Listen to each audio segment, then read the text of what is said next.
السلام عليكم ورحمة الله وبركاته. إن الحمد لله والصلاة والسلام على رسول الله وعلى آله وصحبه ومن والاه أما بعد. কাছে কিংবা দূরে, দেশ কিংবা প্রবাসে যে যেখান থেকে দেখছেন আমার ধারাবাহিক অনুষ্ঠান আহলে বাইতের মুহাব্বত, আজ 11তম পর্বে আপনাদেরকে জানাচ্ছি আন্তরিক অভিনন্দন ও মুবারকবাদ।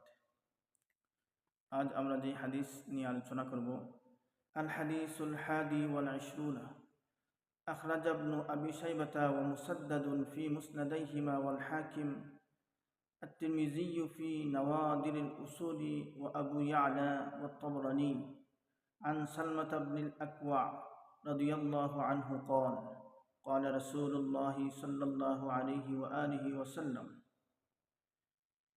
النجوم أمان لأهل السماء وأهل بيتي أمان لأمتي। ইমাম ইবনে আবি শাইবা ও ইমাম মুসাদ্দাদ তাদের মুসনাদে, ইমাম হাকিম তিরমিজি তার নওয়াদিরুল উসুলে এবং ইমাম আবু ইয়ালা ও তাবরানি হযরত সালামা রাদিয়াল্লাহু তাআলা আনহু থেকে বর্ণনা করেন। তিনি বলেন, রাসূল আকরাম সাল্লাল্লাহু আলাইহি ওয়াসাল্লাম ইরশাদ করেছেন, তারকারাজি হচ্ছে আসমানবাসীদের জন্য নিরাপত্তা বিধানকারী এবং আমার আহলে বাইত হচ্ছে আমার উম্মতের জন্য নিরাপত্তা বিধানকারী। সুবহানাল্লাহ।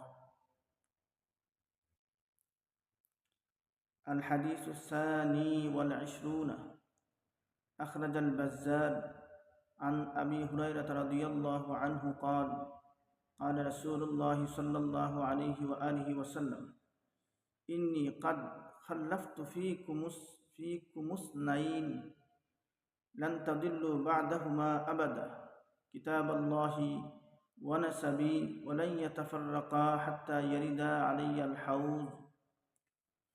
ইমাম বাজ্জার হযরত আবু হুরায়রা রাদিয়াল্লাহু তাআলা আনহু থেকে বর্ণনা করেন, রাসূল আকরাম সাল্লাল্লাহু আলাইহি ওয়াসাল্লাম ইরশাদ করেছেন, আমি তোমাদের মধ্যে দুটি জিনিস রেখে যাচ্ছি, যদি তোমরা তা আঁকড়ে ধরো তবে কখনো গুমরাহ হবে না। সুবহানাল্লাহ।